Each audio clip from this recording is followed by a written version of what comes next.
Hello friends. और आज के इस लेक्चर में हम लोग बात करने वाले हैं क्लास 11 फिजिक्स चैप्टर 15 वेव्स के एक और इम्पॉर्टेंट टॉपिक के बारे में। जैसे कि आप सभी को पता है कि हम लोग चैप्टर 15 वेव्स का एक टॉपिक स्टार्ट कर चुके थे जिसका नाम था स्टेशनरी वेव। इसी को हम लोग स्टैंडिंग वेव कहते हैं और इसके बारे में ऑलरेडी हम लोग पिछले लेक्चर में डिस्कस कर चुके हैं कि स्टेशनरी वेव क्या होता है, इसका डेफिनेशंस क्या होता है, इसके टाइप्स क्या होते हैं, इसके नेचर क्या होते हैं।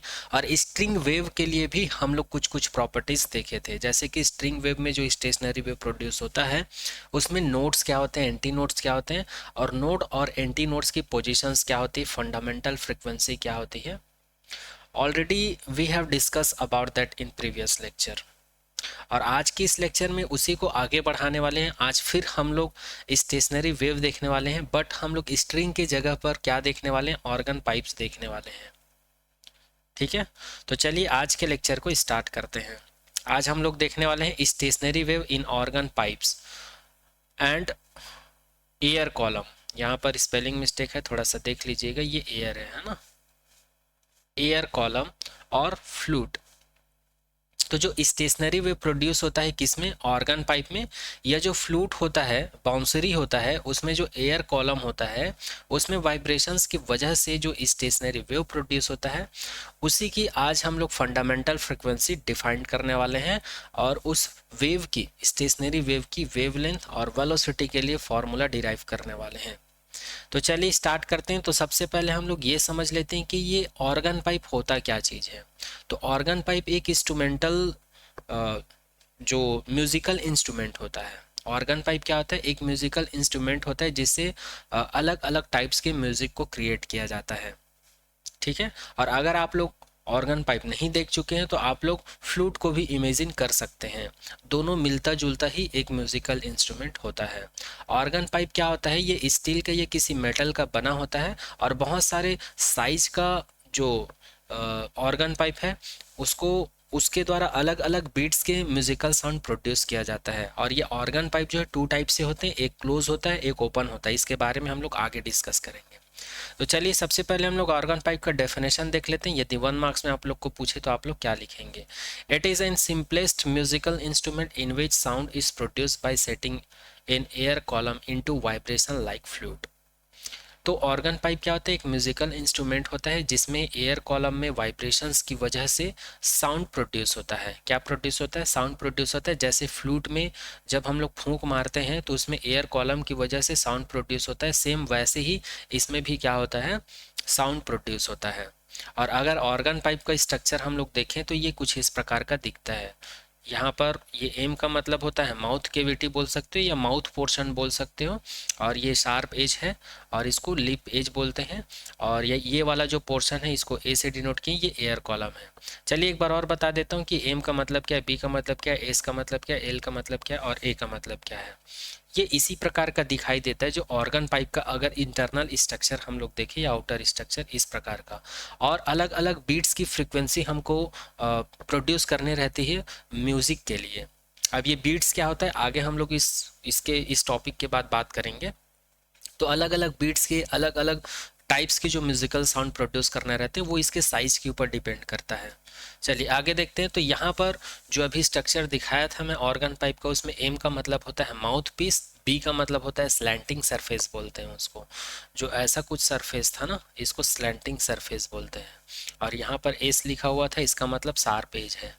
ठीक है, सॉरी स्लिट है, ये एक स्लिट का काम करता है। इधर माउथ कैविटी था ना, इधर माउथ कैविटी था, इधर मुंह डालकर जब हम लोग यहाँ पर फूंक मारते हैं तो यहाँ पर एयर कॉलम जो है इधर से ऐसे ट्रांसफर होती है, फिर यहाँ पर एयर कॉलम बनती है। तो एस का मतलब ये स्लिट है, ये एक प्रकार का स्लिट का काम करता है। और यहाँ पर क्या था, एल था, एल का मतलब होता है शार्प एज, जहाँ से हम लोग लिफ के द्वारा भी साउंड प्रोड्यूस कर सकते हैं ऑर्गन पाइप में। और ये वाला इधर वाला जो पोर्शन था इसको ए से डिनोट किए थे, वो एयर कॉलम वाला पोर्शन है। ठीक है, चलिए आगे बात करते हैं। If both ends are open then it is called open organ pipe.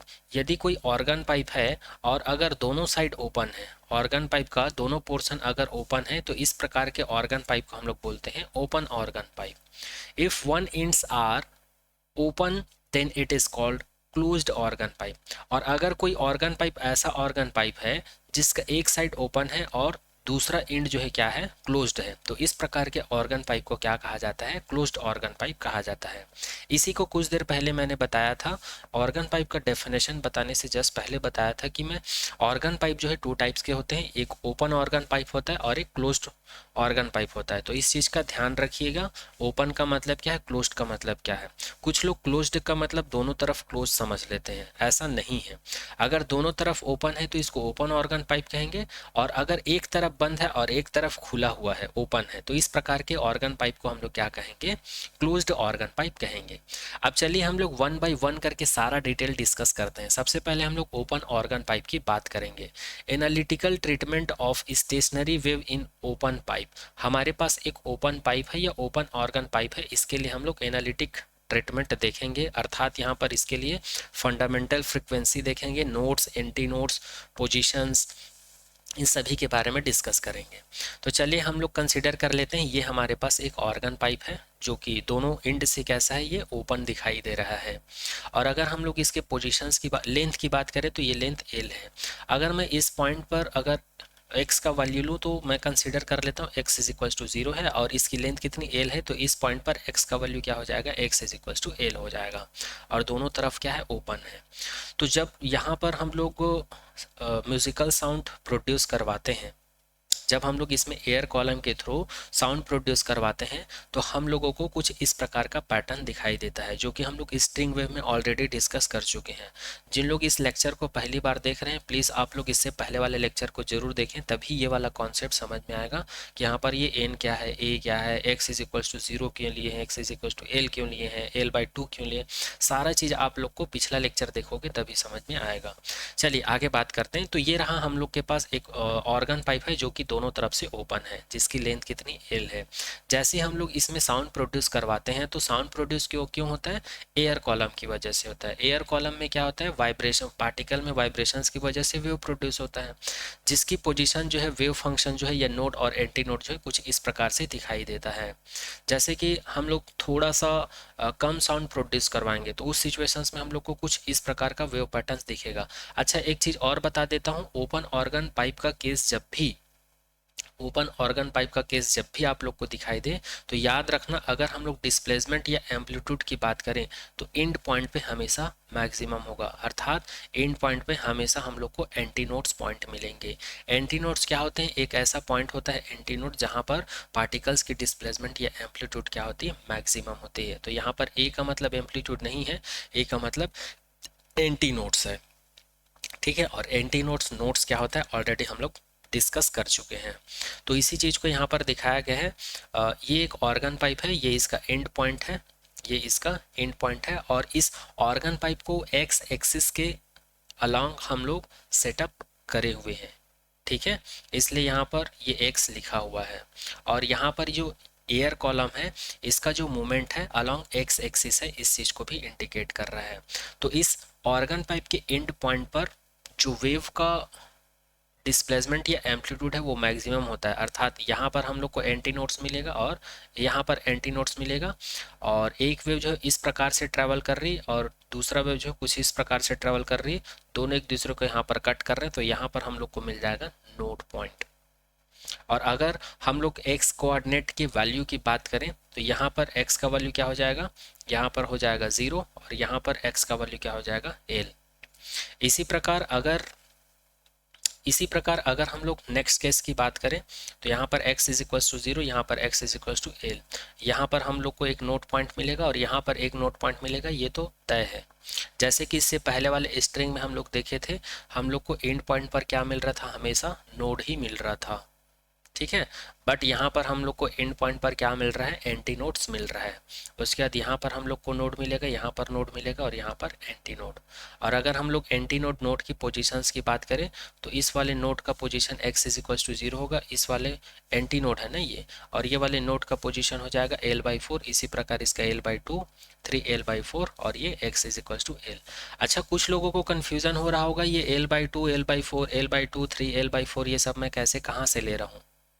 तो ये डिपेंड करता है कि हम लोग 0 से l तक की लेंथ को कितने पार्ट्स में डिवाइड कर रहे हैं, इसके ऊपर डिपेंड करता है। तो चलिए मैं एक बार आप लोग अंडरस्टैंडिंग के लिए बता देता हूँ कि यहाँ पर x का value x is equals to 0, l/2, x is equals to l, ये कैसे लिए हैं, x is equals to 0, x is equals to l/4, l/2, ये सब वैल्यू आया कैसे, इसको लिया कैसे गया है, एक बार फिर मैं आप लोग को बता देता हूँ।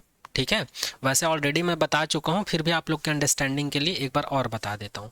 जैसे कि ये वाला आप लोग डायग्राम देख पा रहे हैं, ये वाला जो कॉन्सेप्ट है ये फर्स्ट मोड के लिए, फर्स्ट मोड अर्थात n इज इक्वल्स टू 1, इसको हम लोग फर्स्ट मोड बोलते हैं, इसी को हम लोग फर्स्ट हार्मोनिक बोलते हैं। ओपन ऑर्गन पाइप के लिए ये वाला जो फिगर देख पा रहे हैं ये फर्स्ट मोड या फर्स्ट हार्मोनिक के लिए है। तो इसमें हम लोग देख पा रहे हैं कितने नोट और कितने एंटी नोट्स हैं, तो ये एंटी नोट्स है, ये नोड है और ये एंटी नोड है।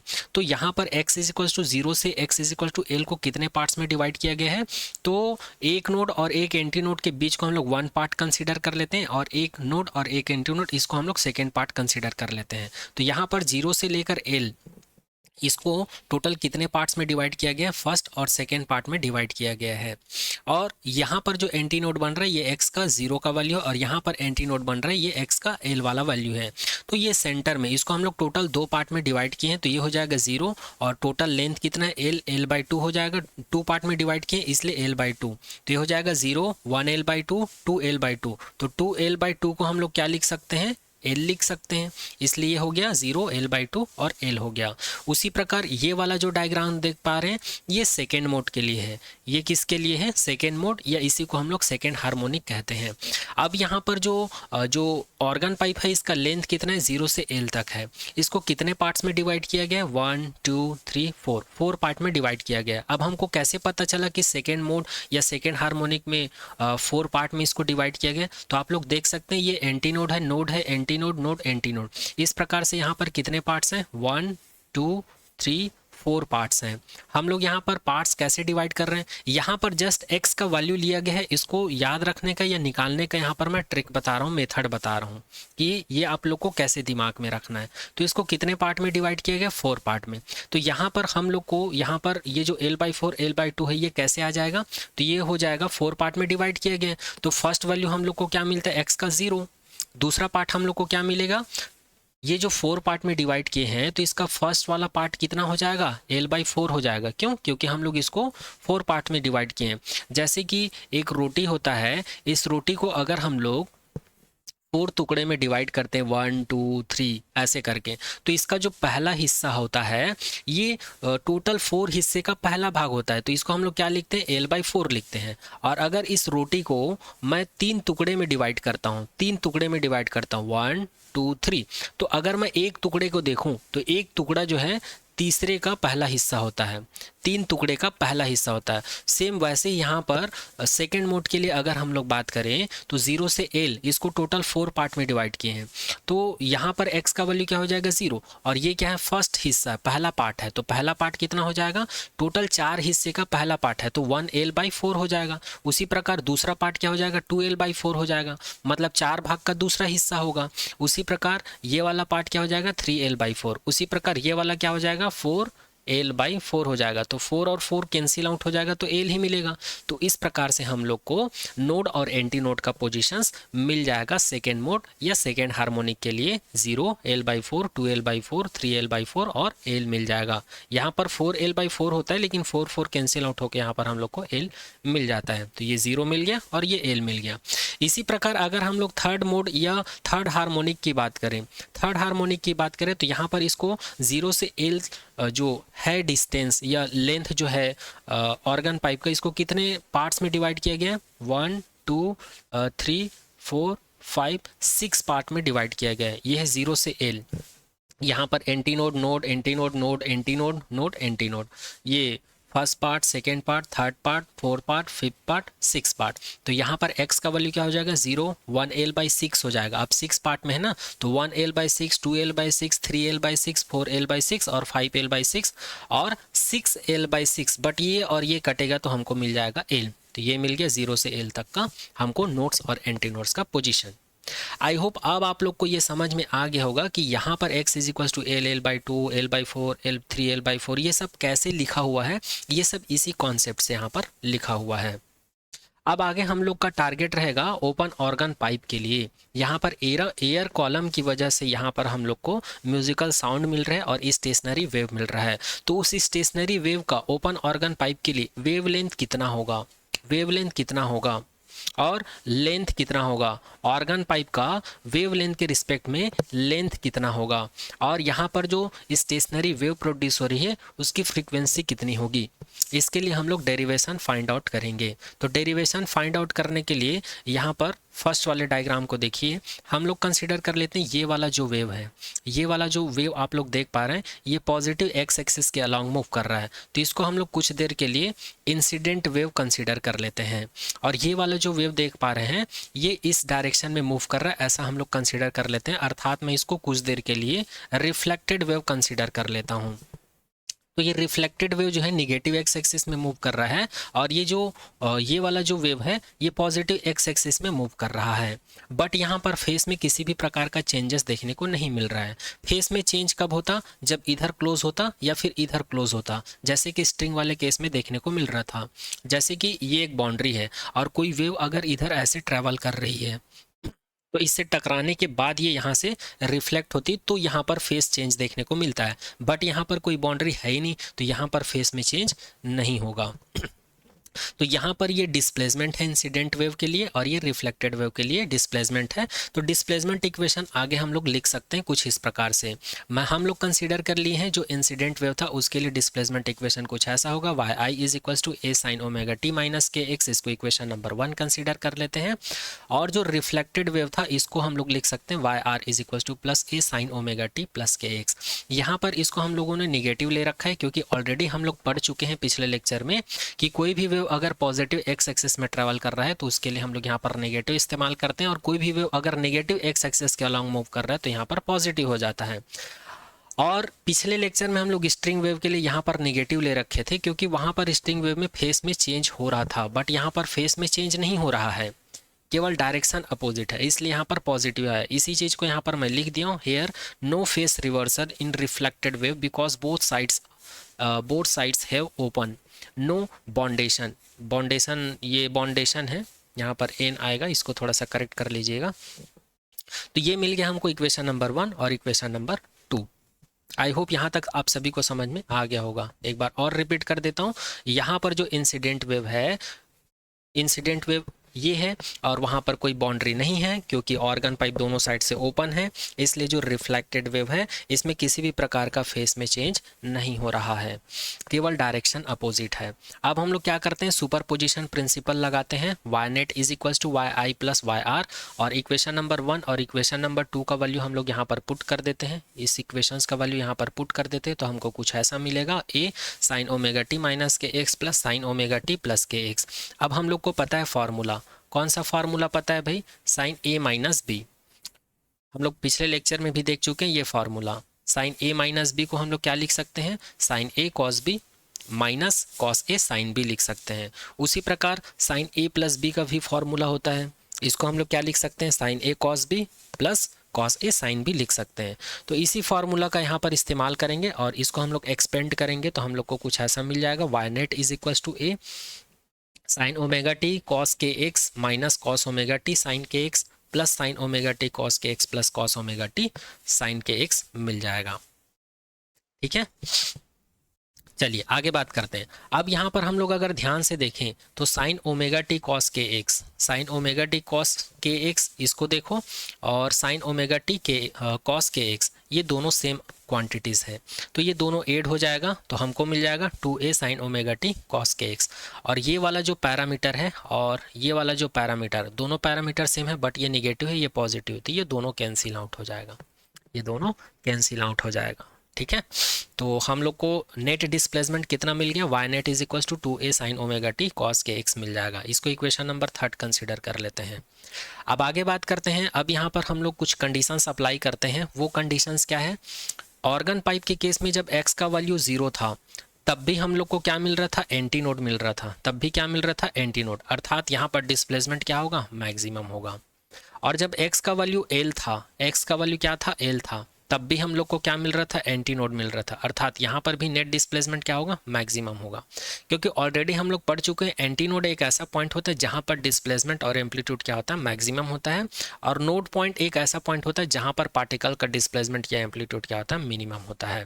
तो यहाँ पर दोनों ही केस में हम लोग को क्या मिल रहा है, मैक्सिमम मैक्सिमम मिल रहा है, अर्थात यहाँ पर डिस्प्लेसमेंट चाहे पॉजिटिव हो चाहे नेगेटिव हो, या एम्पलीट्यूड पॉजिटिव हो या निगेटिव हो, मतलब दोनों ही सिचुएशंस में, दोनों ही पोजीशंस के लिए हमको डिस्प्लेसमेंट क्या मिलेगा, मैक्सिमम मिलेगा, because both ends are open and this condition is satisfied when. और ये वाला जो कंडीशन है ये सेटिस्फाई तभी होगा जब इक्वेशन नंबर 3 में कॉस के एक्स का वैल्यू क्या हो, ±1 हो, अर्थात ±1 दोनों के लिए ही हमको डिस्प्लेसमेंट क्या मिलेगा, मैक्सिमम मिलेगा। और ये दोनों कंडीशन तभी सेटिस्फाइड होगा जब इक्वेशन नंबर 3 में कॉस के एक्स का वैल्यू क्या हो, पॉजिटिव, नेगेटिव, ±1 हो, क्योंकि हम लोगों को पता है जो कॉस का वैल्यू जो होता है, मैक्सिमम और मिनिमम वैल्यू कहाँ से कहाँ तक वेरी करता है, -1 से +1 तक, अर्थात कॉस थीटा का जो वैल्यू होता है, मैक्सिमम वैल्यू +1 होता है और मिनिमम वैल्यू क्या होता है, -1 होता है। और यहाँ पर जो +-1 है इसको हम लोग कॉस n पाई लिख सकते हैं। तो यहाँ पर cos K X is equals to cos N pi मिल गया, कॉस को स्किप कर देंगे, या हम लोग यहाँ पर जैसे कि आप लोग को पता है कॉस थीटा का वैल्यू जब बहुत छोटा होता है तो कॉस थीटा को हम लोग थीटा के इक्वल लिखते हैं। उसी प्रकार अगर मैं कॉस एक्स को के एक्स के इक्वल लिखूँ और कॉस एन पाई को अगर मैं एन पाई के इक्वल लिखूँ तो मुझे क्या मिल जाएगा, यहाँ पर K X is equals to N pi मिल जाएगा।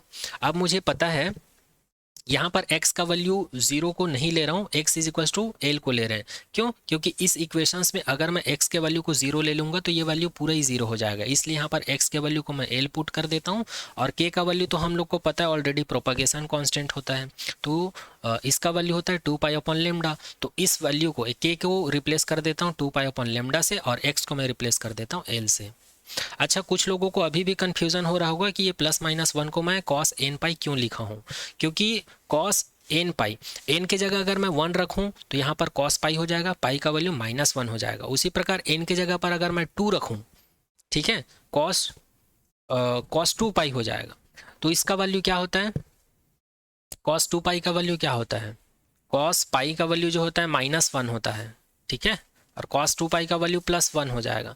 इसी प्रकार ये सीक्वेंस जो है +-1 को हम लोग यहाँ पर cos n पाई लिखे हैं। आगे देखते हैं, अब यहाँ पर k का वैल्यू और x का वैल्यू रख दिए थे तो हमको ये ऐसा मिल गया था। अब यहाँ पर पाई और पाई कैंसिल आउट हो जाएगा, तो यहाँ पर l का वैल्यू हम लोग को मिल जाएगा, लेमडा को इधर ट्रांसफ़र कर देंगे, 2 को भी इधर ट्रांसफ़र कर देंगे, तो l का वैल्यू मिल जाएगा n λ/2। अब यहाँ से हम लोग लेमडा का वैल्यू कैलकुलेट कर सकते हैं। यहाँ से अगर हम लोग लेमडा का वैल्यू कैलकुलेट करें तो हम लोग को मिल जाएगा λn is equals to 2l/n, जहाँ पर n का मतलब क्या होता है, मोड्स या हार्मोनिक्स। n का वैल्यू होता है 1 2 3। अगर यहाँ पर हम लोग n इज इक्वल्स टू 1 रखें तो फर्स्ट मोड के लिए हम लोग को वेवलेंथ मिल जाएगा, ठीक है, और अगर हम लोग n is equals to 2 put करें तो यहाँ पर सेकेंड मोड के लिए हम लोग को वेवलेंथ मिल जाएगा। तो इस प्रकार से हम लोगों ने जो ऑर्गन पाइप होता है, ओपन ऑर्गन पाइप, उसमें जो स्टेशनरी वेव प्रोड्यूस होता है उसके लिए हम लोग क्या फाइंड आउट कर लिए, वेवलेंथ फाइंड आउट कर लिए हैं। यहीं से हम लोग एल का वैल्यू भी निकाल सकते हैं। अगर हम लोग एल का वैल्यू निकालना चाहते हैं तो यहाँ पर ये हो जाएगा l n is equals to, n को इधर ट्रांसफर कर देंगे तो ये λn/2 हो जाएगा। तो इस प्रकार से यहाँ पर एल का भी वैल्यू हम लोग फाइंड आउट कर सकते हैं। First mode, second mode, third mode, किसी भी मोड के लिए हम लोग लेंथ भी फाइंड आउट कर सकते हैं वेवलेंथ के टर्म्स में। तो हमारा टारगेट क्या था ओपन ऑर्गन पाइप के लिए, सबसे पहले वेवलेंथ फाइंड आउट करना था, ये कर लिए, लेंथ फाइंड आउट करना था, कर लिए। अब हम लोग को फ्रीक्वेंसी फाइंड आउट करना है। क्या फाइंड आउट करना है, फ्रीक्वेंसी।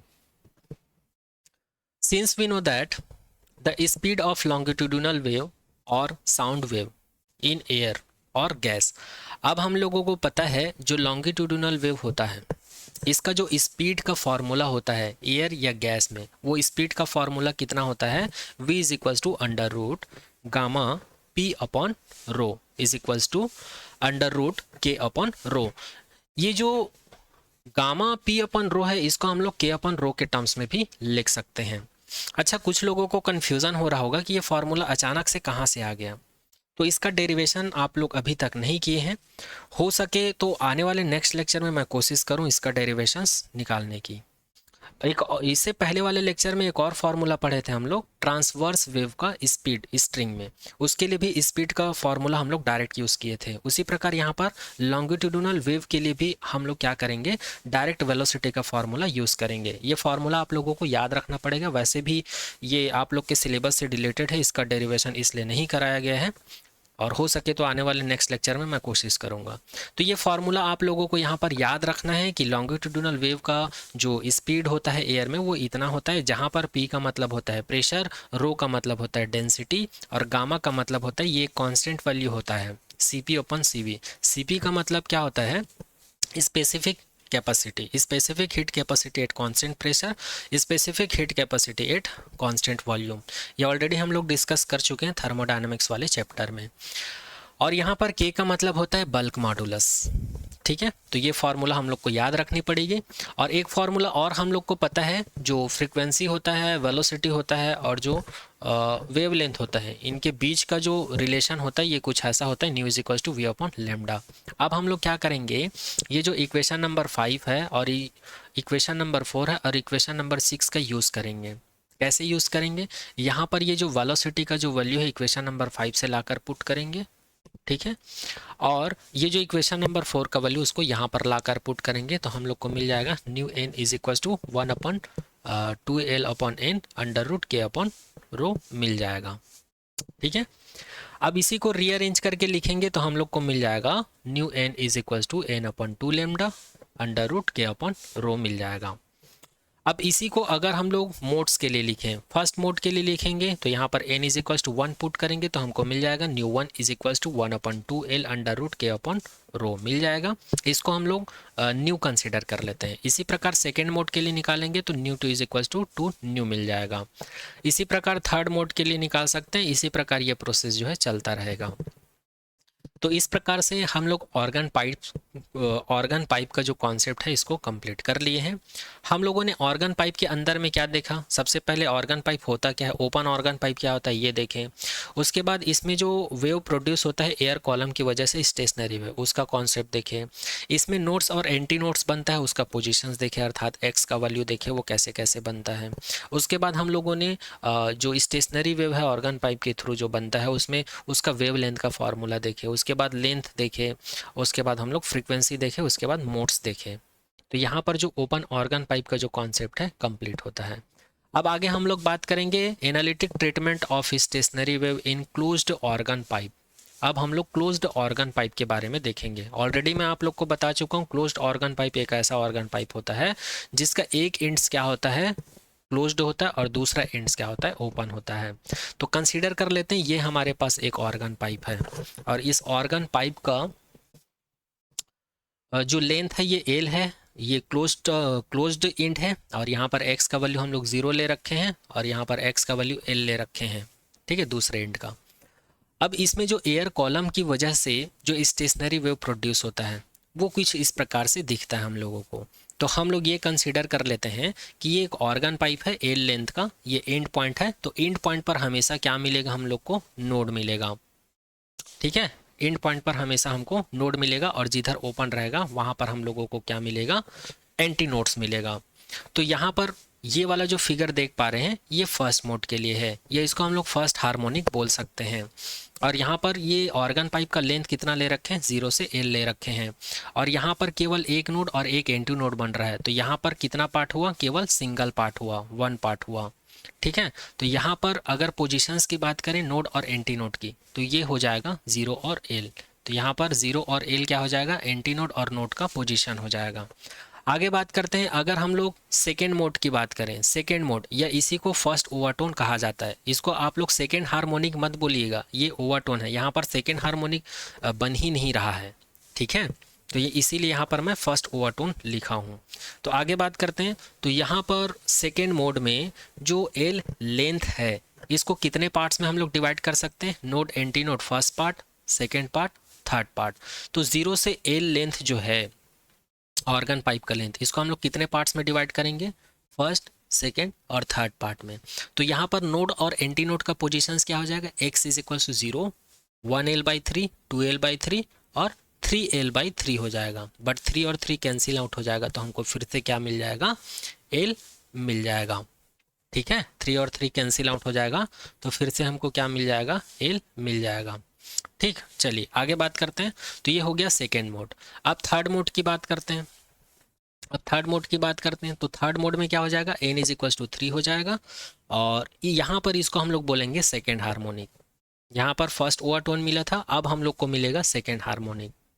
तो यहाँ पर ये जो एल लेंथ है इसको हम लोग कितने पार्ट्स में डिवाइड किए हैं, 1 first part, second part, third part, fourth part और ये फिफ्थ पार्ट। तो यहाँ पर नोड और एंटी नोड का पोजीशंस क्या हो जाएगा, नोड और एंटी नोड का पोजीशन हो जाएगा x is equal to 0, 1l/5, 2l/5, 3l/5, 4l/5 और 5l/5। बट 5 और 5 कैंसिल आउट हो जाएगा, तो हमको क्या मिल जाएगा, l ही मिलेगा।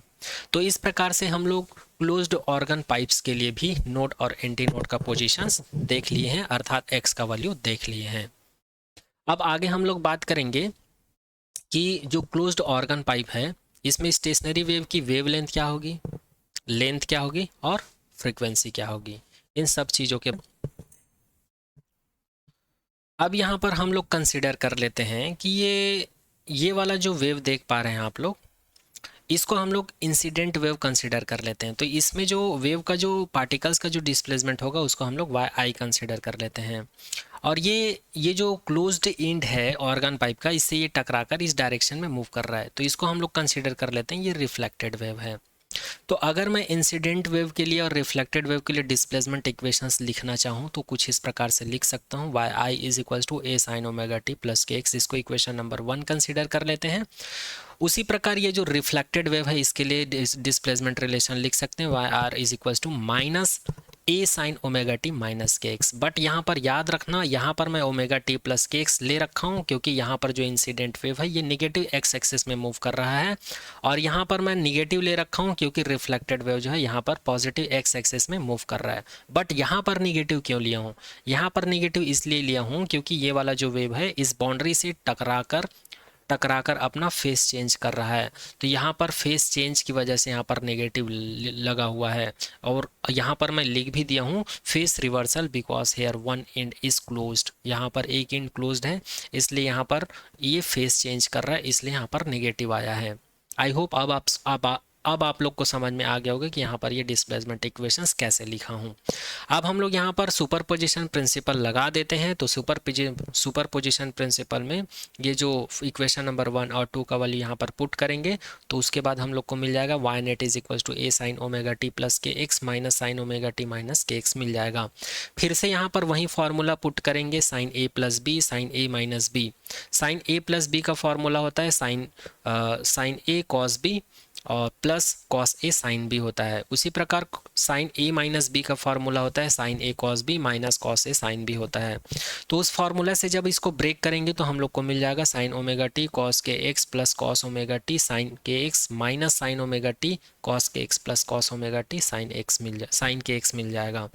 अब अगर इस क्वांटिटी को अगर हम लोग ध्यान से देखें साइन ओमेगा टी कॉस के एक्स, तो यही क्वांटिटी हम लोग को यहाँ पर भी मिला है साइन ओमेगा टी कॉस के एक्स। बट ये पॉजिटिव ये नेगेटिव है इसलिए ये वाला टर्म्स क्या हो जाएगा, कैंसिल आउट हो जाएगा। और अगर हम लोग इस टर्म्स को देखें cos omega T sine K x, यहाँ पर भी cos omega T sine x है, ये भी प्लस है ये भी प्लस है, तो दोनों एड होके क्या हो जाएंगे 2 cos omega T sine K x हो जाएगा। आगे देखते हैं तो हम लोग को नेट डिस्प्लेसमेंट के इक्वेशंस क्या मिल गया, A sine omega T. Net displacement हम लोग को क्या मिल जाएगा, Y net is equal to 2a cos omega T sine K x मिल जाएगा। इसको हम लोग इक्वेशन नंबर 3 कंसिडर कर लेते हैं। अब अगर हम लोग क्लोज्ड ऑर्गन पाइप के केस की बात करें तो जब x का वैल्यू 0 था तब यहाँ पर हम लोग को क्या मिल रहा था, नोड मिल रहा था। क्या मिल रहा था, नोड। और नोड एक ऐसा पॉइंट होता है जहाँ पर डिस्प्लेसमेंट या फिर नेट डिस्प्लेसमेंट क्या होता है, मिनिमम होता है अर्थात 0 होता है। और x is equal to l एक ऐसा पॉइंट था जहाँ पर हम लोग को एंटी नोड्स मिल रहा था ऑर्गन पाइप्स में, और x is equal to l जहाँ मिल रहा था वहाँ हम लोग को एंटी नोड्स मिल रहा था, और एंटी नोड एक ऐसा पॉइंट है जहाँ पर डिस्प्लेसमेंट क्या मिलता है, हमको मैक्सिमम मिलता है। अर्थात यहाँ पर प्लस और माइनस दोनों के लिए ही एम्पलीट्यूड का वैल्यू प्लस माइनस कुछ भी हो, वहाँ पर x is equals to L के लिए हम लोगों को क्या मिलेगा, डिस्प्लेसमेंट मैक्सिमम ही मिलेगा। This is possible when sine k x is equals to plus minus 1। और ये वाला जो कंडीशन है, ये वाला कंडीशन है, ये तभी हम लोग को मिल पाएगा, तभी सेटिस्फाइड हो गया कंडीशन, जब इक्वेशन नंबर 3 में साइन के x का वैल्यू क्या हो, प्लस माइनस 1 हो। क्या हो, प्लस माइनस 1 हो। अच्छा, कुछ लोगों को ये कन्फ्यूज़न हो रहा होगा कि इससे पहले हम लोग ओपन ऑर्गन पाइप वाला केस में देखे थे, वहाँ पर हम लोग कॉस के एक्स लिए थे, यहाँ पर साइन के एक्स ले रहे हैं, तो ये वाला टर्म्स को क्यों नहीं ले रहे हैं, कॉस ओमेगा टी, वहाँ पर साइन ओमेगा टी था, क्योंकि कॉस ओमेगा टी इस वाले कंडीशन को सेटिस्फाइड करता ही नहीं है। और इससे पहले ओपन ऑर्गन पाइप में देखे थे, यहाँ पर साइन ओमेगा टी था, तो वहाँ पर साइन ओमेगा टी इस वाले केस को सेटिस्फाइड करता ही नहीं था, इस वजह से। आगे बात करते हैं, तो यहाँ पर sign k x is equals to plus minus 1 ले लूँगा, और यहाँ पर जो साइन का वैल्यू है प्लस माइनस 1 तक वेरी तभी करता है जब यहाँ पर जो, इसको हम लोग क्या लिख सकते हैं, जैसे वहाँ पर कॉस एन पाई लिखते थे प्लस माइनस 1 को, उसी प्रकार यहाँ पर साइन प्लस माइनस 1 को अगर साइन के टर्म्स में लिखें तो इसको हम लोग 2n माइनस 1 अपन 2 पाई लिख सकते हैं। यहाँ पर n का वैल्यू 1 रखेंगे तो ये क्या हो जाएगा, पाई बाई 2 हो जाएगा, और साइन पाई बाई 2 का वैल्यू क्या होता है, प्लस 1 होता है। उसी प्रकार n के जगह पर अगर मैं 2 पुट करूँ तो ये हो जाएगा 2 2 4, 4 में 1 गया, 3 पाई बाई 2 हो जाएगा, तो यहाँ पर इसका वैल्यू होता है -1। तो इस प्रकार से हम लोग इसको प्लस माइनस 1 के टर्म्स में साइन 2n माइनस 1 पाई अपन 2 लिख सकते हैं। यहाँ पर n का वैल्यू क्या है, 1 2 3 है। ये नंबर ऑफ मोड्स को डिफाइन करते हैं। अब जिस प्रकार वहाँ पर कॉस थीटा को हम लोग थीटा के इक्वल कंसीडर किए थे, उसी प्रकार यहाँ पर साइन थीटा को अगर थीटा के कंसीडर करें तो इसी को हम लोग लिख सकते हैं। अच्छा, यहाँ पर जो डिफाइन कर रहा था इस वैल्यू को मैं यहाँ पर लिख रखा हूँ, sine pi by 2, sine pi by 3 pi by 2, ये सभी का वैल्यू कितना होता है, +1 होता है ना। और इस इक्वेशंस को अगर मैं लिखना चाहूँ आगे तो इसको मैं लिख सकता हूँ कि x is equal to 2n pi 1 pi by 2 लिख सकते हैं, ठीक है। और यहाँ से हम लोगों को पता है, अगर मैं k का वैल्यू 2 पाई अपॉन लेमडा रखूं और x का वैल्यू ये वाला केस लेके चल रहे हैं ना हम लोग, तो यहाँ पर x का वैल्यू l पुट करेंगे। तो अगर इन दोनों वैल्यू को अगर मैं यहाँ पर पुट कर दूं तो मुझे मिल जाएगा 2 pi upon lambda l is equal to 2n minus 1 pi by 2, pi pi cancel out हो जाएगा, तो यहाँ पर l का वैल्यू मिल जाएगा 2n माइनस 1 लेमडा बाई 4 मिल जाएगा हमको, ठीक है। और यहाँ से मैं लेमडा का वैल्यू फाइंड आउट कर सकता हूँ, lambda n is equal to 4l upon 2n minus 1। तो इसी को कहा जाता है क्लोज्ड ऑर्गन पाइप में जो स्टेशनरी वेव होता है उसके वेवलेंथ के लिए एक्सप्रेशन। यही चीज़ हम लोग को फाइंड आउट करना था, और इसी फार्मूला से हम लोग एल का वैल्यू भी फाइंड आउट कर सकते हैं। तो एल का वैल्यू कैसे फाइंड आउट करेंगे, इसको इधर ट्रांसफ़र कर देंगे, इसको इधर ट्रांसफ़र कर देंगे, तो हमको एल का वैल्यू मिल जाएगा। तो हम लोग का जो फर्स्ट टारगेट था लेमडा का वैल्यू फाइंड आउट करना, दूसरा टारगेट था एल का वैल्यू फाइंड आउट करना, दोनों का वैल्यू हम लोग यहाँ से फाइंड आउट कर सकते हैं। अब तीसरा टारगेट है हमारा जो क्लोज्ड ऑर्गन पाइप है, इसमें जो स्टेशनरी वेव है उसके लिए फ्रिक्वेंसी फाइंड आउट करना। तो हम लोगों को पता है फ्रिक्वेंसी का फॉर्मूला क्या होता है, nu is equal to v upon lambda होता है। और हम लोग को ये भी पता है जो वेलोसिटी होता है, अच्छा ये यहाँ पर ये जो लेमडा का वैल्यू है इस वैल्यू को हम लोग यहाँ पर पुट करेंगे तो हम लोगों को मिल जाएगा nu is equal to v upon 4l upon 2n minus 1। और हम लोग को ये भी पता है जो लॉन्गिट्यूडिनल वेव होता है एयर में, इसकी जो स्पीड होती है v इज इक्वल टू के अपॉन अंडर रूट के अपॉन रो होता है। तो इस वैल्यू को अगर मैं यहाँ पर पुट कर दूँ तो मुझे nu n is equal to मिल जाएगा 2n minus 1 upon 4l under root के अपॉन रो। इसी को बोला जाता है क्लोज्ड ऑर्गन पाइप में जो स्टेशनरी वेव होता है उसके लिए फ्रिक्वेंसी का फॉर्मूला या फंडामेंटल फ्रिक्वेंसी कहा जाता है। एक पॉइंट नोट करके लिख दिया यहाँ पर, याद रखिएगा, here we can use k is equals to b for bulk modulus according to some other books. अच्छा, यहाँ पर ये जो k लिखा हूँ इसको किसी किसी बुक में इसके जगह पर b लिखा रहता है, तो आप लोग अदर बुक्स पढ़ के कंफ्यूज मत होइएगा कि यहाँ पर k है वहाँ पर b है, दोनों का मतलब एक ही है। किसी किसी बुक में बल्क मॉडुलस का नोटेशन k होता है, किसी किसी बुक में बल्क मॉडुलस का नोटेशन b होता है। अब ये जो इक्वेशन नंबर 5 हम लोग को मिला है, अगर हम लोग इसको डिफरेंट मोड्स के लिए लिखना चाहें तो कैसे लिख सकते हैं। तो फर्स्ट मोड की अगर हम लोग बात करें तो न्यू n, फर्स्ट मोड के लिए यहाँ पर n is equal to 1 put करेंगे तो न्यू 1 इज इक्वल टू हो जाएगा 1 अपॉन 4l अंडर रूट के रो। इसको अगर मैं न्यू के इक्वल कंसिडर कर लूँ तो ये न्यू हो जाएगा। इसी प्रकार सेकेंड मोड के लिए निकालूंगा तो nu 2 is equal to 3 nu हो जाएगा। थर्ड मोड के लिए निकाले तो nu 3 is equal to 5 nu हो जाएगा। इस प्रकार से ये प्रोसेस चलता रहेगा, इस प्रकार से ये प्रोसेस चलता रहेगा। तो यहाँ पर क्लोज्ड ऑर्गन पाइप का कॉन्सेप्ट भी कंप्लीट होता है। तो क्लोज्ड ऑर्गन पाइप में भी हम लोग कौन कौन सा कॉन्सेप्ट देखें, वही कॉन्सेप्ट जो हम लोग ओपन ऑर्गन पाइप के लिए देखे थे। सबसे पहले हम लोगों ने देखा कि क्लोज्ड ऑर्गन पाइप होता क्या है। उसके बाद क्लोज्ड ऑर्गन पाइप में हम लोग जो नोड्स और एंटी नोड्स बनता है उसके पोजीशंस के बारे में बात किए, मोड्स के बारे में बात किए, ओवरटोन के बारे में बात किए, हार्मोनिक के बारे में बात किए हैं, लेमडा के बारे में बात किए, लेंथ के बारे में बात किए और फ्रिक्वेंसी के बारे में बात किए हैं। तो अब यहाँ पर ये कॉन्सेप्ट जो है कंप्लीट होता है। अब आगे हम लोग बात करते हैं प्रोग्रेसिव और स्टेशनरी वेव में डिफरेंस क्या है, में कि दोनों में डिफरेंस क्या है। वैसे तो आप सभी को इसमें डिफरेंस समझ में आ गया होगा, क्योंकि प्रोग्रेसिव वेव और स्टेशनरी वेव को हम लोग डिटेल में डिस्कस कर चुके हैं।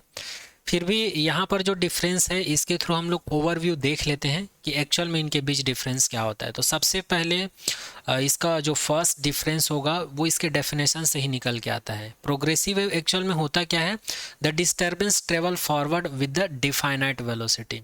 तो प्रोग्रेसिव वेव एक ऐसा डिस्टर्बेंस होता है जिसमें वेव जो है कंटिन्यूअसली एक फिक्स्ड वेलोसिटी के साथ ट्रैवल करते रहती है।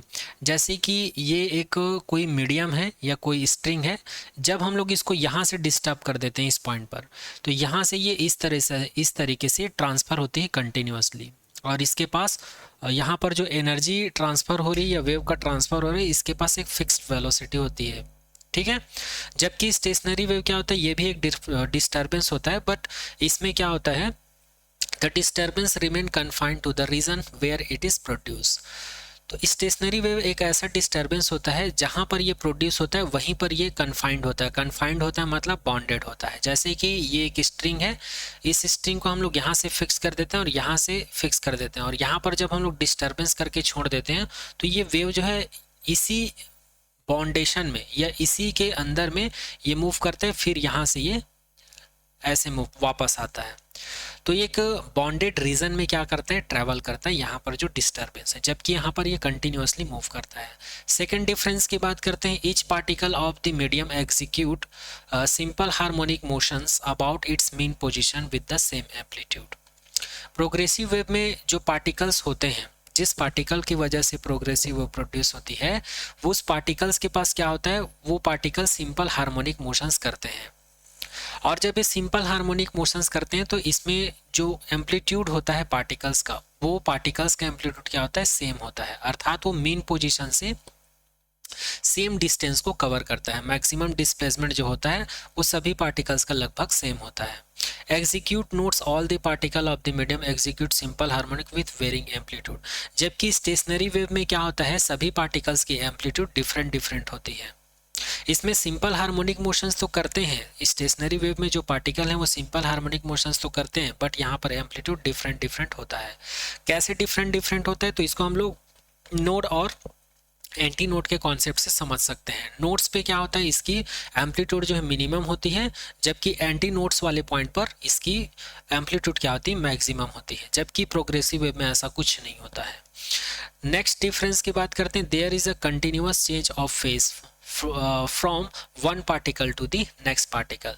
प्रोग्रेसिव वेव में क्या होता है, जो फेस होता है पार्टिकल्स का, ये कंटिन्यूअसली क्या होता है, चेंज होते रहता है, और ये एक पार्टिकल से दूसरे पार्टिकल्स में क्या होता है, ट्रांसफर होते रहता है। जबकि स्टेशनरी वेव में ऐसा नहीं है। All the particles between two successive nodes vibrate in the same phase.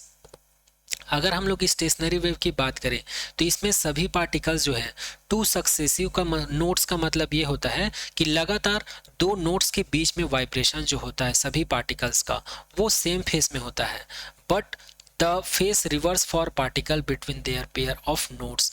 But जैसे ही इसके फेस में चेंज होता है, जैसे ही ये फर्स्ट बाउंड्री से दूसरे बाउंड्री के पास पहुंचता है, तो यहाँ पर इसका फेस क्या हो जाता है, चेंज होता है। यहाँ पर इसका फेस चेंज होता है, तो यहाँ पर इसमें जो फेस है वो चेंज हो जाता है, जबकि इसमें फेस सेम रहता है, इसमें नहीं होता है। इस चीज को बताने की कोशिश कर रहे हैं यहाँ पर। Phase reverse for the particle between next pair of the nodes. आगे बात करते हैं, no particle of the medium is permanently at rest. Progressive wave में no particle of medium is permanently at rest. कोई भी पार्टिकल जो है progressive wave में, कोई भी पार्टिकल जो है रेस्ट वाले कंडीशन में नहीं रहता है परमानेंटली। जबकि स्टेशनरी वेव में क्या होता है, the particle of the medium at nodes are permanently at rest. जो पार्टिकल नोड्स वाले पॉइंट के पास होता है, हम लोगों को पता है नोड पॉइंट क्या होता है। नोड पॉइंट एक ऐसा पॉइंट होता है जहां पर पार्टिकल्स की एम्पलीट्यूड और डिस्प्लेसमेंट क्या होती है, मिनिमम होती है या जीरो होती है। तो इस पॉइंट पर पार्टिकल्स क्या होते हैं, जहां पर नोड पॉइंट होता है यहाँ पर पार्टिकल परमानेंटली रेस्ट कंडीशन में होता है। जबकि प्रोग्रेसिव वेव में ऐसा कुछ देखने को नहीं मिलता है। इसमें सभी पार्टिकल्स के पास क्या होती है, मोशन होती है, परमानेंटली रेस्ट स्टेट में नहीं होते हैं। आगे बात करते हैं, फिफ्थ नंबर का डिफरेंस है, there is no instant when all particle are the at the mean position together. Progressive wave में ऐसा कोई भी क्षण नहीं है, प्रोग्रेसिव वेव में ऐसा कोई भी क्षण नहीं है कि सभी पार्टिकल्स जो है मीन पोजीशन में एक साथ हो। सभी पार्टिकल्स जो है when all the particle are at the mean position together, कि सभी पार्टिकल्स क्या हो, एक साथ मीन पोजीशंस पर हो। जबकि स्टेशनरी वेव में क्या होता है, ट्वाइस ड्यूरिंग ईच साइकिल, प्रत्येक चक्र में, दो चक्र के बाद, लगातार दो चक्र के बाद, all particle pass through their mean positions, दो चक्र के बाद हर एक पार्टिकल जो है मीन पोजीशंस को क्रॉस करता है अपने आप, क्योंकि ये बॉन्डेज कंडीशन में होता है। क्योंकि स्टेशनरी वेव क्या होता है, बॉन्डेड कंडीशन में होता है। तो हर एक पार्टिकल जो है दो ट्वाइस साइकिल के दौरान, जब दो साइकिल ये कंप्लीट करते हैं तो उस दौरान ये अपने मीन पोजीशंस को दो बार क्रॉस करता है अपने आप। ठीक है, तो ये भी डिफरेंस है स्टेशनरी और प्रोग्रेसिव वेव में। नेक्स्ट बात करते हैं, there is a flow of energy across every plane along the direction of propagation of the wave. Progressive wave में क्या होता है, वेव के थ्रू जो एनर्जी ट्रांसफर होता है, ये प्लेन के परपेंडिकुलर जिस डायरेक्शन में वेव प्रोपगेट होता है उसी डायरेक्शन में एनर्जी का ट्रांसफर कंटिन्यूअसली होते रहता है।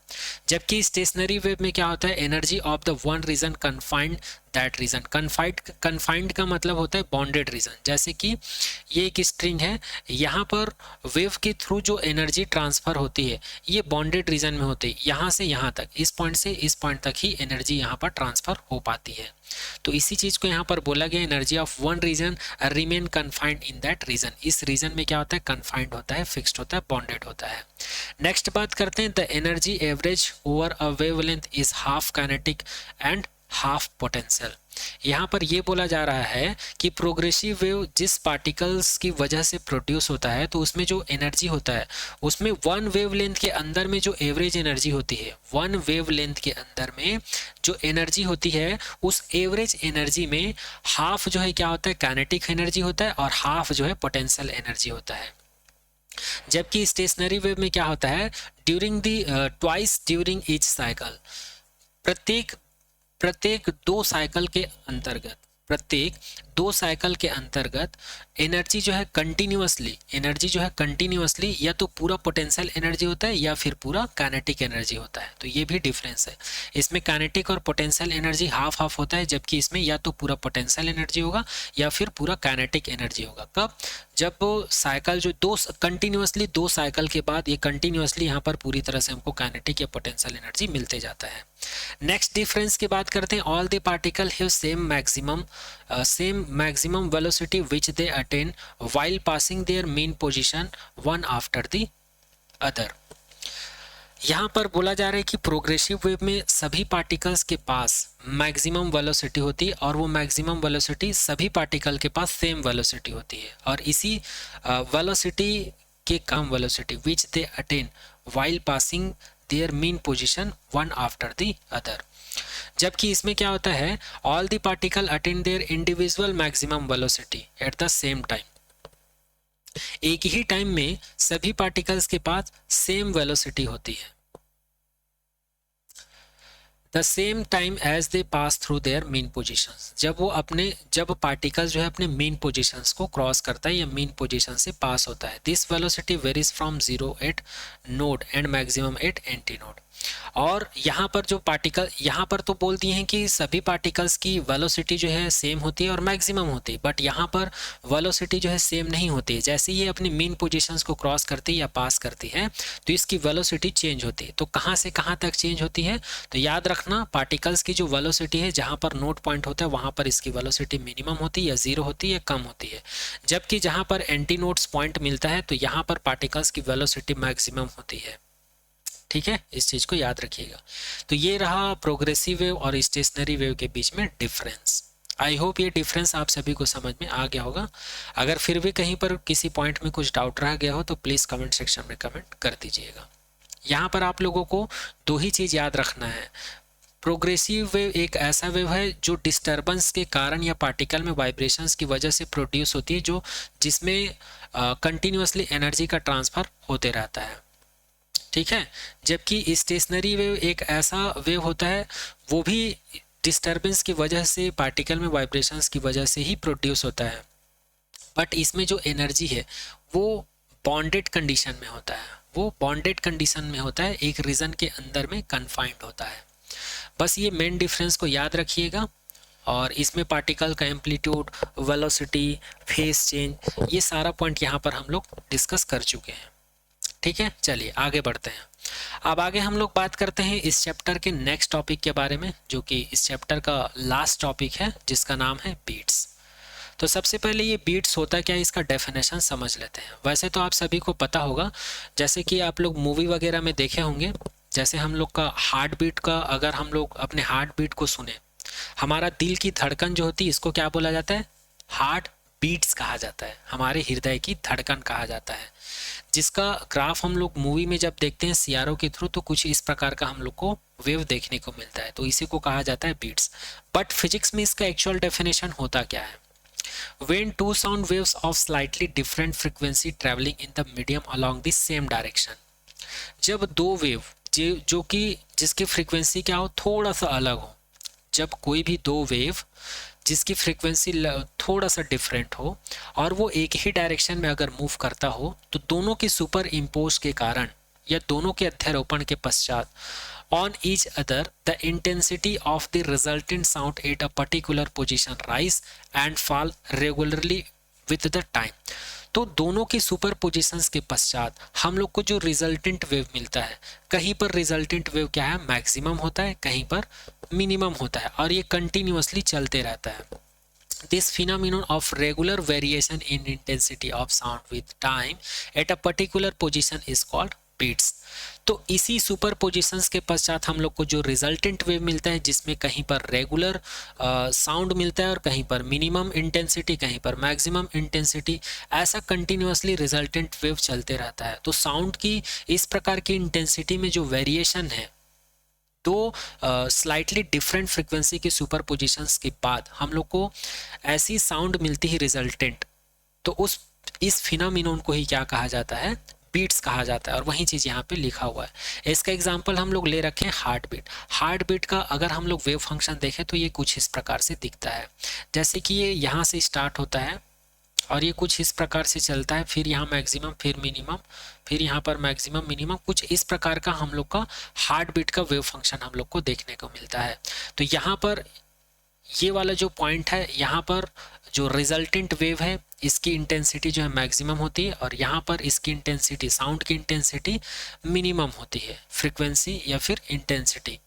ठीक है, अब यहाँ ये तो हो गया हार्ट बीट, ये इसका एग्जांपल है। बट यहाँ पर इस डेफिनेशन में मैंने जो अभी कहा उस चीज़ को मैं यहाँ पर एक्सप्लेन कर देता हूँ।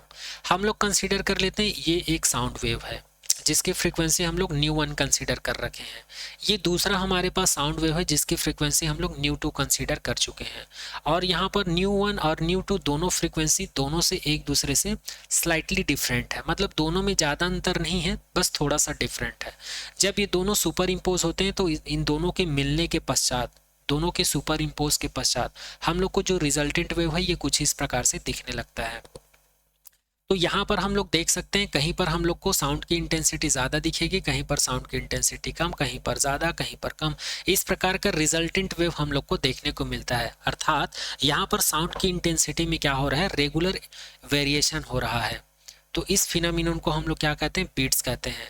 और यहाँ पर अगर हम लोग रिजल्टेंट फ्रीक्वेंसी की बात करें तो ये हो जाएगा nu beat is equals to nu 1 minus nu 2। याद रखना यहाँ पर जो बीट्स की जो फ्रीक्वेंसी होती है ये 10 हर्ट्ज से क्या होती है, लेस देन होती है। ठीक है, तो यहाँ पर जो डेफिनेशन में बताया था उसी के अकॉर्डिंग यहाँ पर आप लोग को डायग्रामेटिकली भी बता दिया हूँ।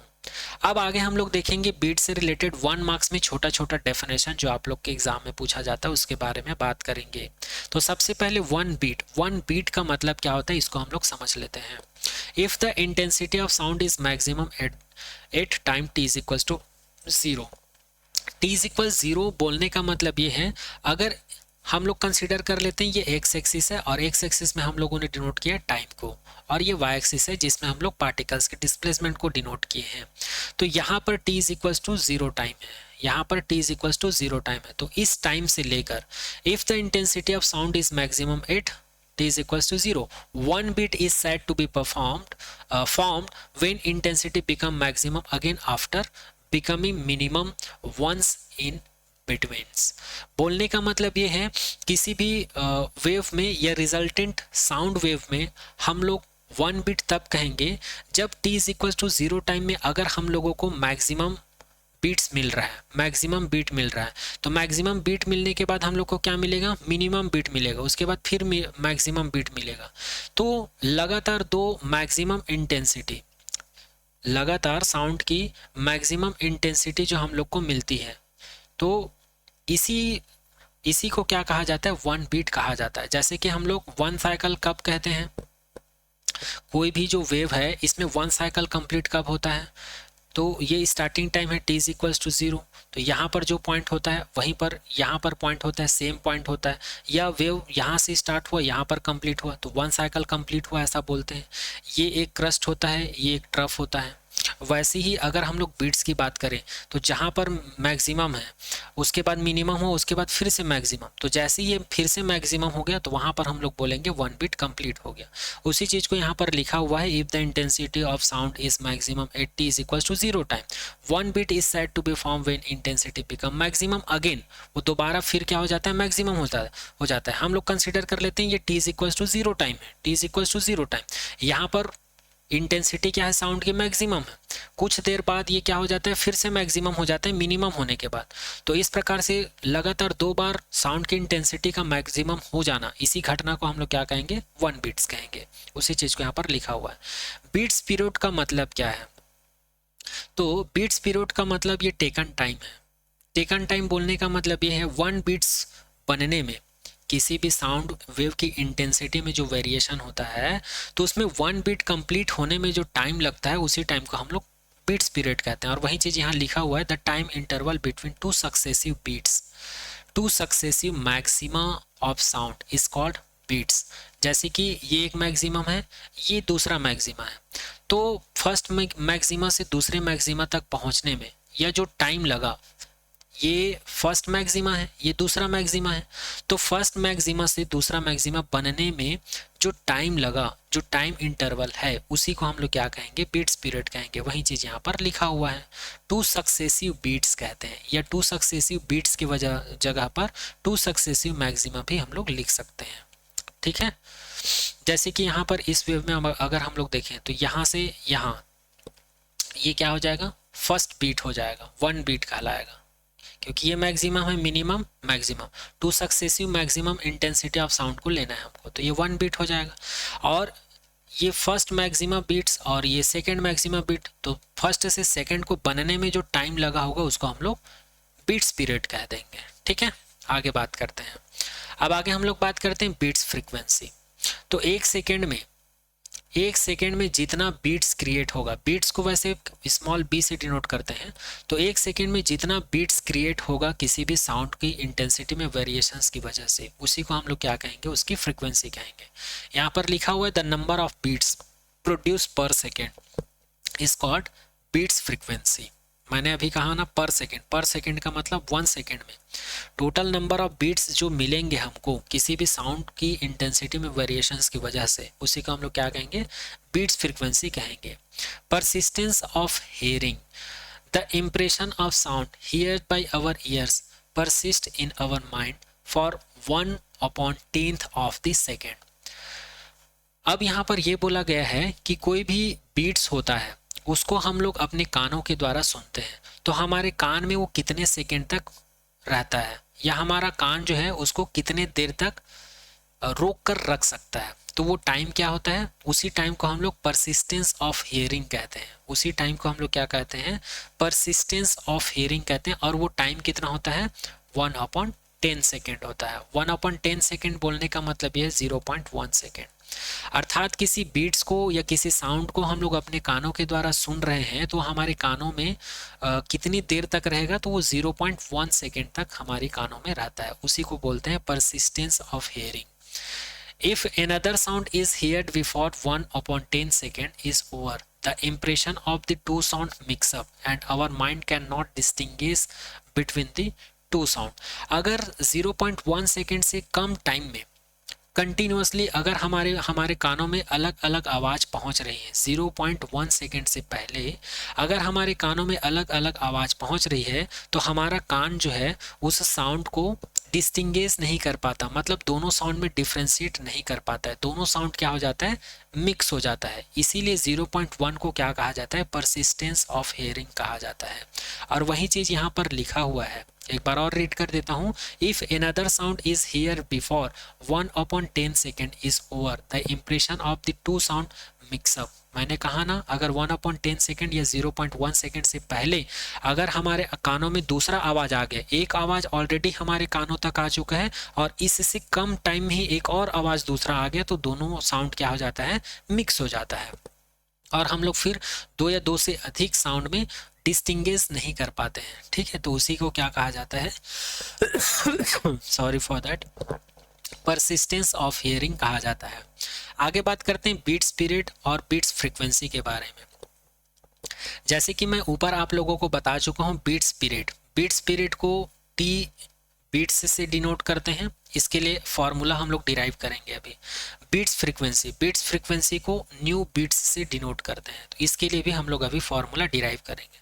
तो फॉर्मूला डिराइव करने के लिए हम लोग कंसीडर कर लेते हैं अभी जिन दो वेव के बारे में बात कर रहे थे। ये फर्स्ट वेव है जिसकी फ्रीक्वेंसी इतनी है, डिस्प्लेसमेंट y1 है।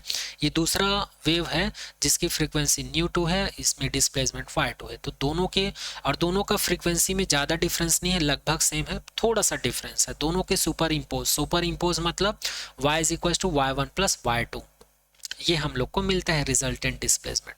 तो हम लोग कंसीडर कर लेते हैं फर्स्ट वाले वेव का इक्वेशंस क्या है, y1 is equal to a sin omega 1t।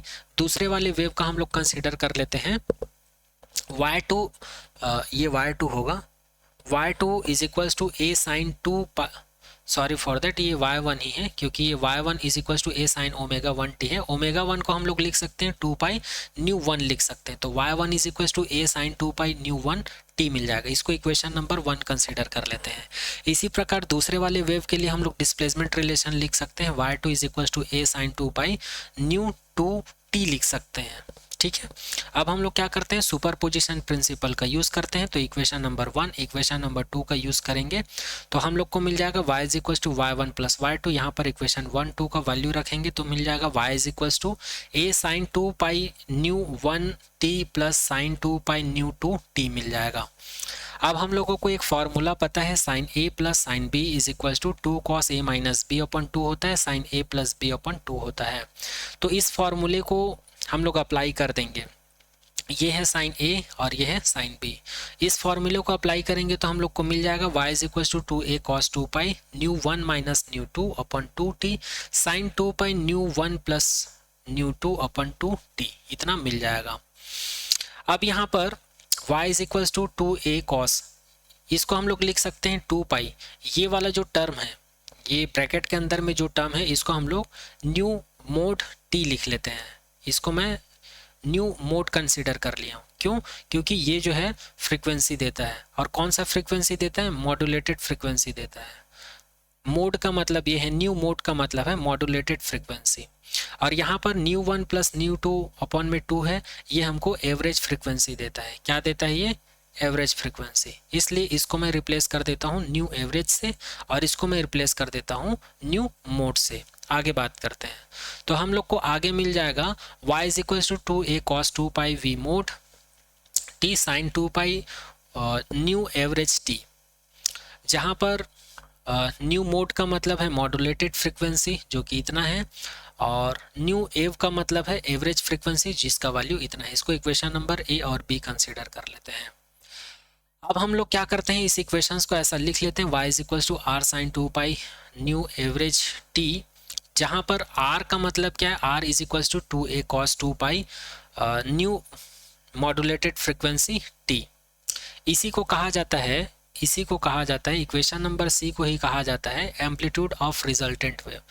दो वेव आपस में मिल रहे थे, तो जो हम लोग को रिजल्टेंट वेव मिल रहा था, तो उसी रिजल्टेंट वेव की एम्पलीट्यूड कहा जाता है इसको, r is equal to a cos 2 pi new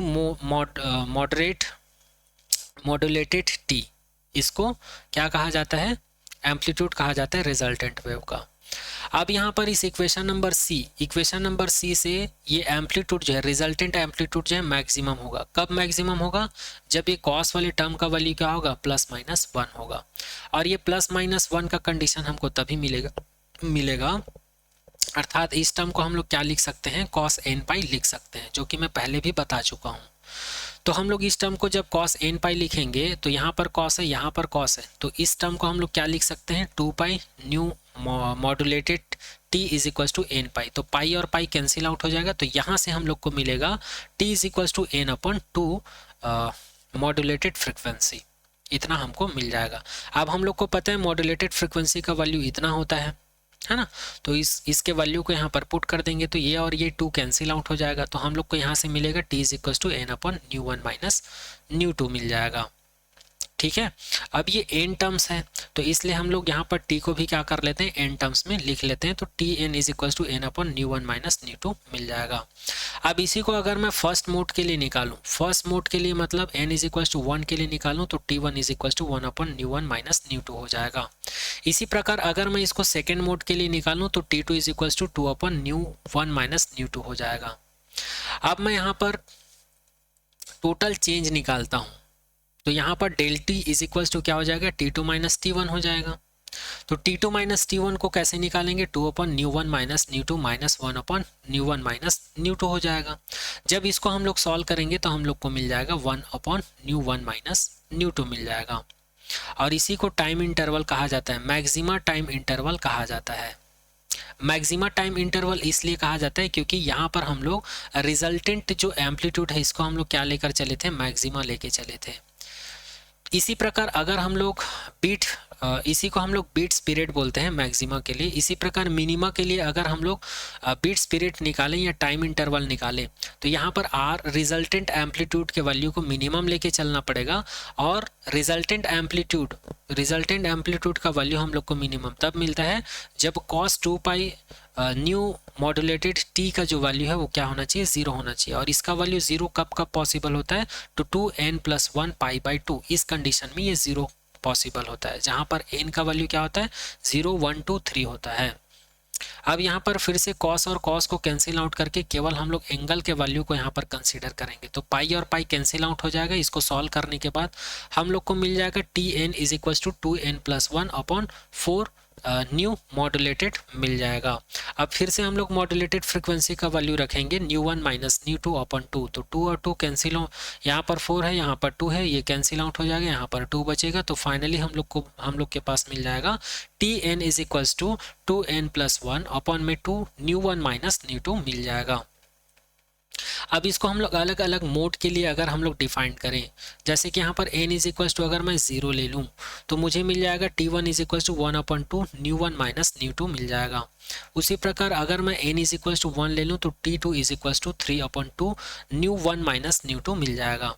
अब यहाँ पर मैं टाइम इंटरवल अर्थात टाइम डिफरेंस अगर निकालूं, ये किसके लिए होगा, मिनिमा के लिए होगा। क्यों, क्योंकि हम लोग रिजल्टेंट एम्पलीट्यूड को क्या लेके चले थे, मिनिमम लेके चले थे, इसलिए हमको यहाँ पर टाइम इंटरवल क्या मिल जाएगा, मिनिमम मिलेगा। तो यहाँ पर T2 माइनस T1 करेंगे तो यहाँ से T1 और T2 का वैल्यू रख देंगे तो हमको मिल जाएगा 3 upon 2 nu 1 minus nu 2 minus 1 upon 2 nu 1 minus nu 2। Finally इसको सॉल्व करने के बाद हम लोग को जो आंसर मिलेगा वो मिल जाएगा del T minima is equals to 2 upon 2 nu 1 minus nu 2, और 2 कैंसिल आउट हो जाएगा तो मिल जाएगा del T minima is equals to 1 upon nu 1 minus nu 2। तो इस प्रकार से हम लोग को जो इक्वेशन नंबर 4 और इक्वेशन नंबर 5 मिल गया। जो इक्वेशन नंबर 1 और 5 जो मिला है, अगर हम लोग इसको ध्यान से देखें, ये इक्वेशन नंबर 4 है और ये इक्वेशन नंबर 5 है। अगर दोनों को ध्यान से देखें तो दोनों का मैग्नीट्यूड क्या है, सेम है। तो इसलिए हम लोग क्या लिख सकते हैं, del T maxima is equals to del T minima is equals to 1/ν1 minus ν2 लिख सकते हैं। इसी प्रकार यहाँ पर जो टाइम इंटरवल, जो टाइम डिफरेंस मिला है मैक्सिमा के केस में और मिनिमा के केस में, मैक्सिमा के केस में कब मिला, जब रिजल्टेंट एम्पलीट्यूड को हम लोगों ने मैक्सिमम कंसीडर किया, और मिनिमा का कंडीशन कब मिला, जब हम लोग रिजल्टेंट एम्पलीट्यूड को क्या कंसीडर किए, मिनिमम कंसीडर किए।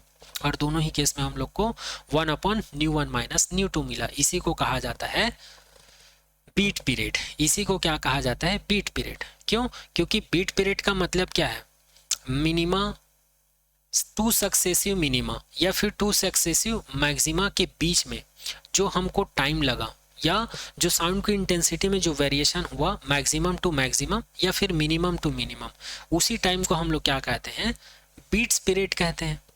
जितना टाइम लगा उसको, तो वो टाइम कितना है, T beats is equal to 1/ν1 minus ν2।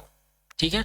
अब हम लोगों को पता है फ्रीक्वेंसी और टाइम पीरियड का रिलेशन क्या होता है, nu is equal to 1/t होता है।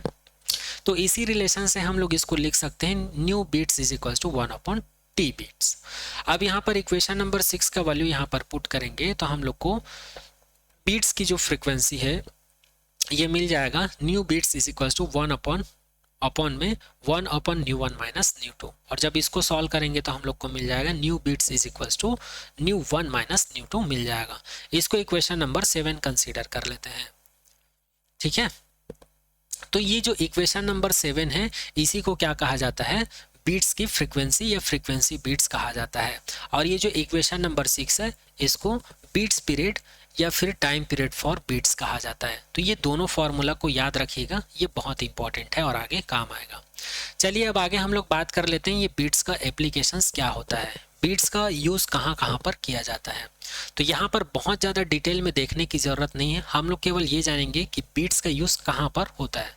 बट यहाँ पर हम लोग ये नहीं देखेंगे कि बीट्स का यूज़ कैसे कैसे करते हैं, उतना ज़्यादा डीप में या डिटेल करने की ज़रूरत नहीं है। हम लोग यहाँ पर ऊपर ऊपर देखेंगे कि इसका यूज़ कहाँ पर होता है। जैसे कि बीट्स का फर्स्ट यूज़ कहाँ पर होता है, determination of the tone of musical instrument. बहुत सारे म्यूजिकल इंस्ट्रूमेंट्स आप लोग देखे होंगे और सभी का टोन्स या जो म्यूजिकल साउंड होता है वो डिफरेंट डिफरेंट होता है। तो उसका डिटर्मिनेशन कैसे किया जाता है, जैसे गिटार का टोन देखे होंगे, तबला का टोन आप लोग देखे होंगे, डिफरेंट डिफरेंट होता है। तो ये सब डिफरेंट है करके हम लोग कैसे पहचान पाते हैं, या उसके टोन को डिटरमाइन कैसे किया जाता है, तो वो किसके थ्रू किया जाता है, बीट्स का उपयोग करके किया जाता है। तो ये इसका फर्स्ट एप्लीकेशन है। Second application, to determine the unknown frequency through loading and filling method. Loading and filling method, तो जो अननोन फ्रीक्वेंसी होता है, उस फ्रीक्वेंसी को ज्ञात करने के लिए, डिटरमाइन करने के लिए भी बीट्स का यूज़ किया जाता है। और इसको डिटरमाइन करने के 2 मेथड होता है। सबसे पहले लोडिंग मेथड होता है और एक होता है फिलिंग मेथड होता है।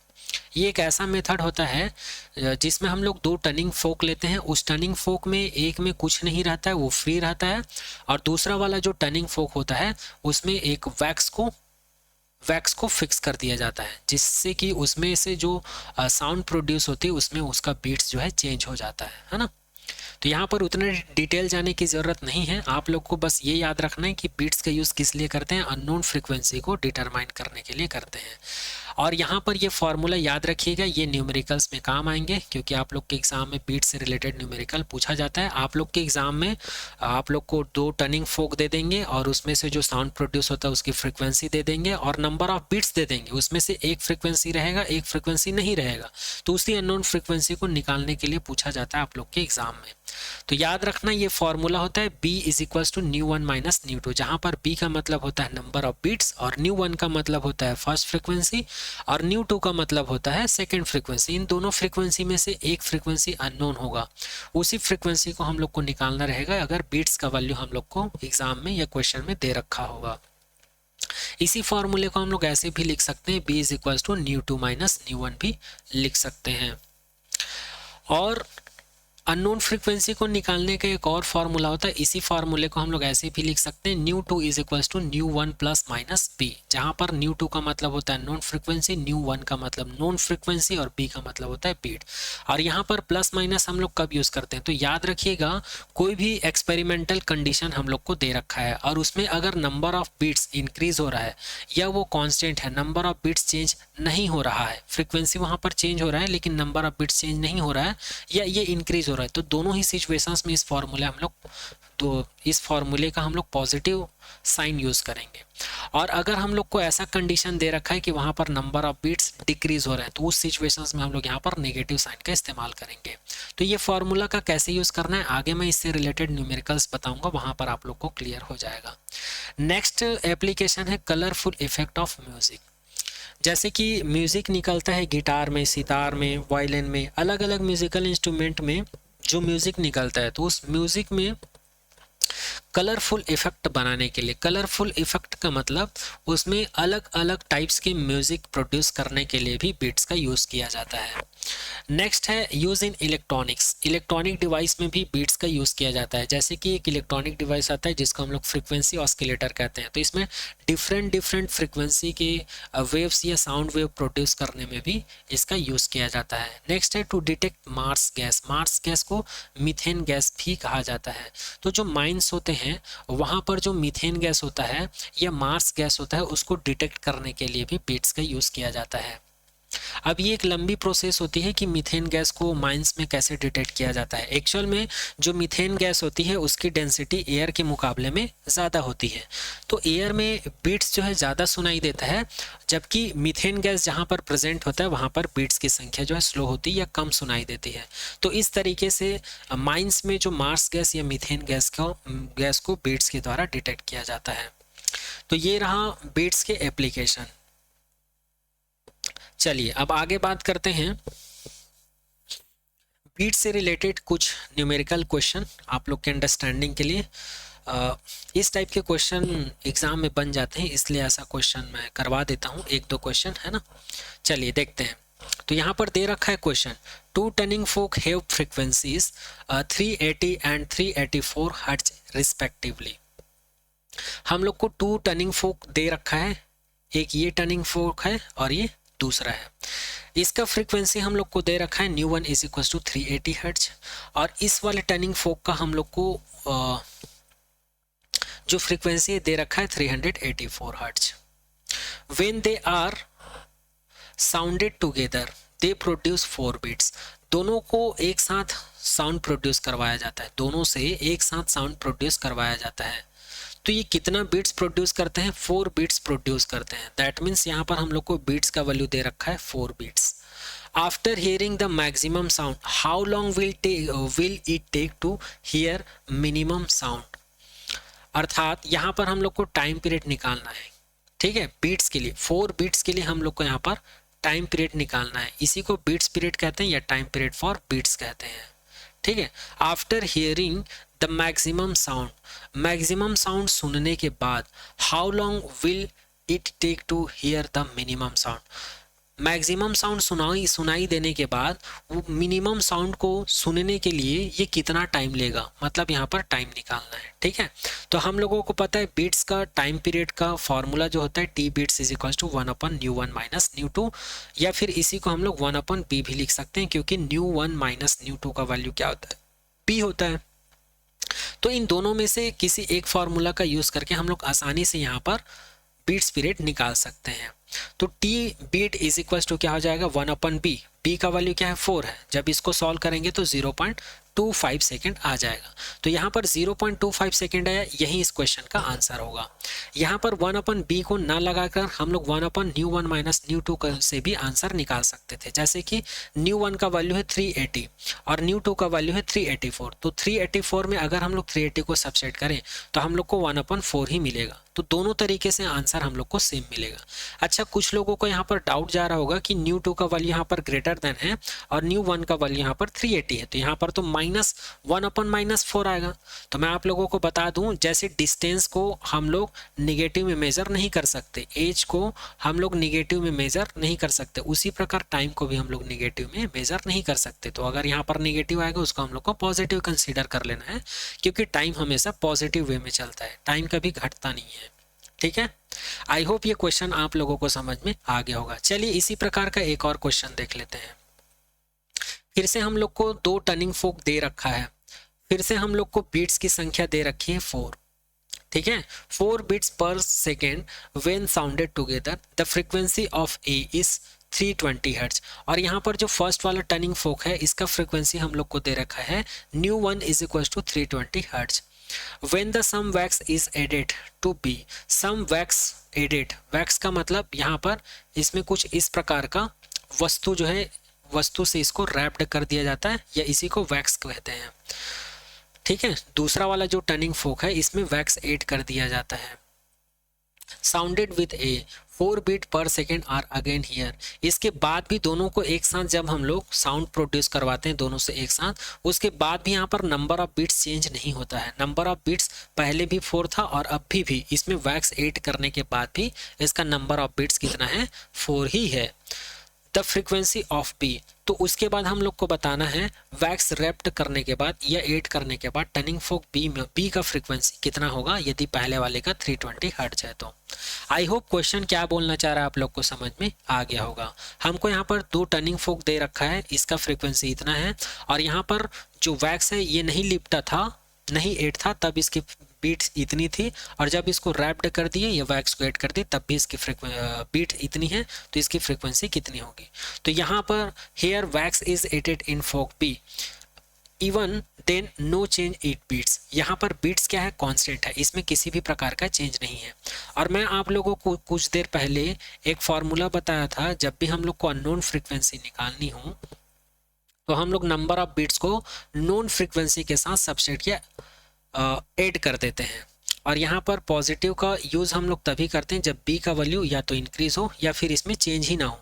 और यहाँ पर कौन सा वाला केस है, बीट्स का वैल्यू यहाँ पर चेंज ही नहीं हो रहा है, तो यहाँ पर हम लोग पॉजिटिव यूज़ करेंगे। तो यहाँ से फॉर्मूला क्या मिल जाएगा, nu 2 is equals to nu 1 plus b हो जाएगा।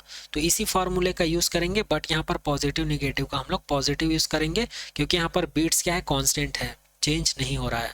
तो यहाँ पर न्यू 1 का वैल्यू हम लोग को दे रखा है 320 और बी का वैल्यू हम लोग को दे रखा है 4। तो nu 2 is equals to 320 plus 4 is equals to कितना हो जाएगा, 324 हर्ट्ज हो जाएगा। इसका मतलब ये जो टर्निंग फोक बी वाला था इसमें फ्रीक्वेंसी, ये कितना फ्रीक्वेंसी प्रोड्यूस करेगा जी, 324 हर्ट्ज का फ्रीक्वेंसी प्रोड्यूस करेगा। तो ये क्वेश्चन भी यहाँ पर कंप्लीट होता है। आई होप ये क्वेश्चन भी आप लोगों को समझ में आ गया होगा। तो इस प्रकार से आप लोगों का जो 11th क्लास 11th का फिजिक्स का जो चैप्टर 15 वेव्स था ये पूरी तरह से कंप्लीट होता है, पूरी तरह से कंप्लीट होता है।